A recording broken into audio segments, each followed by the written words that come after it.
Hello, everybody. It's Dina, and I'm back here today with Vanessa Jade, and super excited to hear what her chapter is about for our Scars to Stars book launch that's coming up February 22nd. So, Vanessa, can you tell us a little bit about your story? Yes, I would love to. The title of my chapter is The Magic That Lies Beyond Survivorhood. And the chapter, it tells the story of my own recovery and healing journey from years and years of child sex trafficking and ritual abuse that I lived through, until I left home at 18. So it is, and it, in telling a little bit about that story, I'm not sharing any of the gruesome details or anything at all about that. It's more to understand, how I survived that, really, which, we all develop coping mechanisms to survive traumatic experiences that work at that time. But then, as we move into adult life, they can become detrimental. And really what it took for me to face my childhood and, really start my healing journey.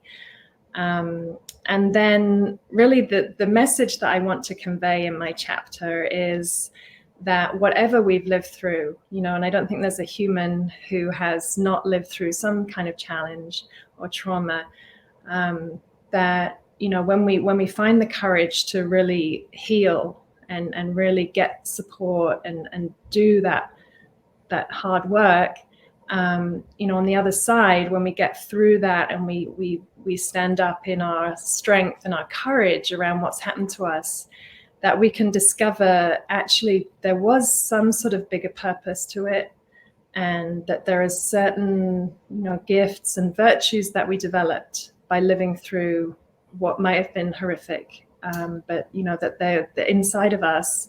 We then discover these gifts that we have to share.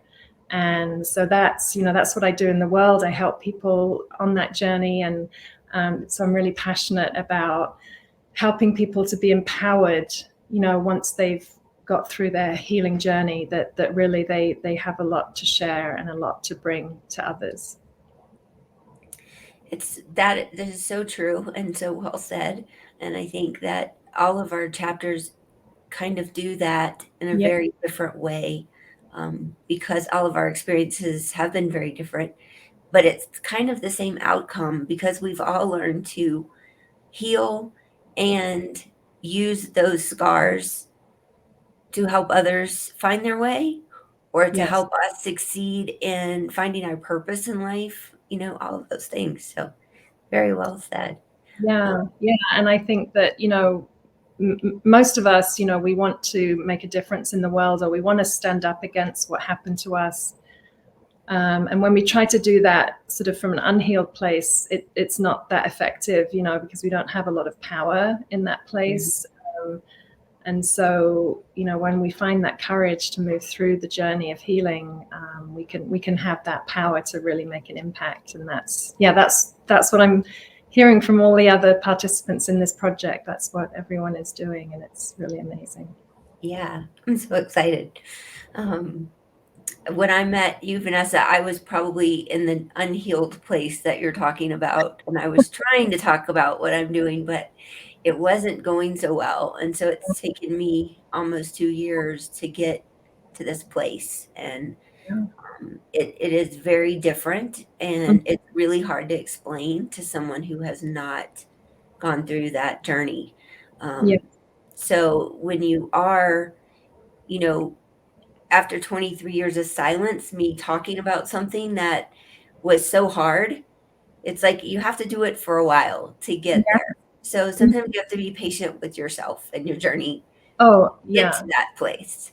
Absolutely, Dina. Yeah, I mean, there's no, expectation or time frame on this, and I mean, I know that the healing journey, it's hard, it's tough, and there are times when it doesn't feel doable even. But I hope that what I share in my chapter is going to be an inspiration to people to keep going and Mhm. to have compassion and love for themselves, and to learn to really be proud of what they've lived through, because that's the energy when you get in touch with that you can share powerfully and make an impact.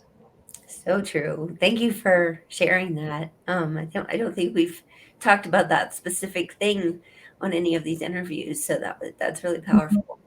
Um, Yeah. the other question I want to ask you is, what has your experience been in writing this chapter and in this project with the other people involved? Yeah, thank you. First of all, Dina, I want to acknowledge you and the amazing energy that you've brought to this project. I don't feel like I've ever been part of something that's been so harmonious and inclusive, and you've just held such a very loving and encouraging space for everybody, and that's really, really special. I feel like it's lifted each of us up, to do what the best that we can. So yeah, real heartfelt thanks for that. And as you say, I mean, the group, we each have such different stories to share, don't we? And it's been really wonderful to connect. We have had a few Zoom calls and to connect with these other people and hear their stories, and to support each other, lift each other up. And then I think for me, personally, I've spoken about my story a fair amount, but I haven't really written and shared. I've written for myself, but I haven't put it out. And it feels, in some ways more permanent. There's something more significant about the written word than the spoken word in that way. And I feel like it for me,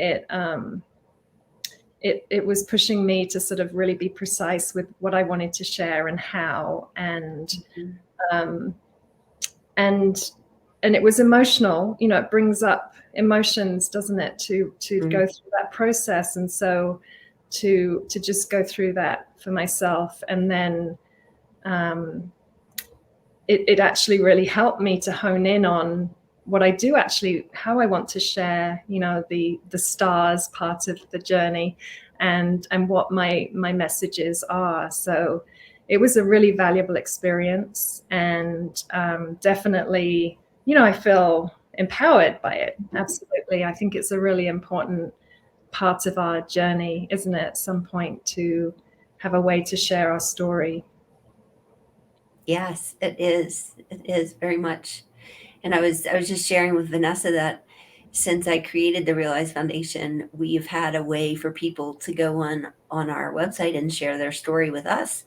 And we have a new board in place, and we are working on how we're gonna expand that a little bit because of how healing this experience has been for the people involved.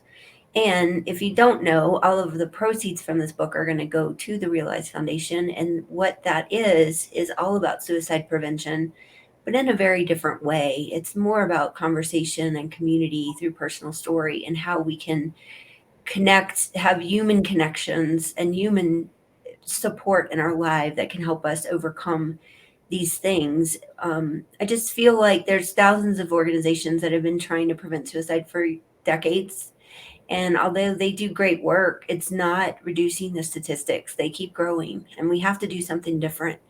And so this is what I've been trying to do for a couple of years, to see how we can save lives and help people that are in a bad place. And if those of you who don't know me, I have been there. I survived an attempt in '97, and I didn't talk about it for a really long time.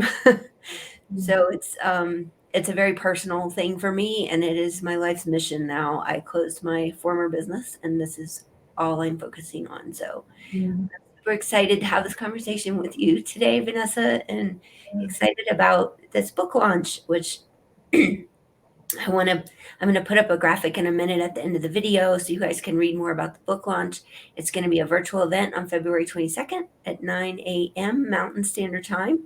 And you can register through Eventbrite. So we'll put the link below this video, and we hope to see you there. So I'm going to put that up and take us out of the live stream for a minute. Thank you. Okay.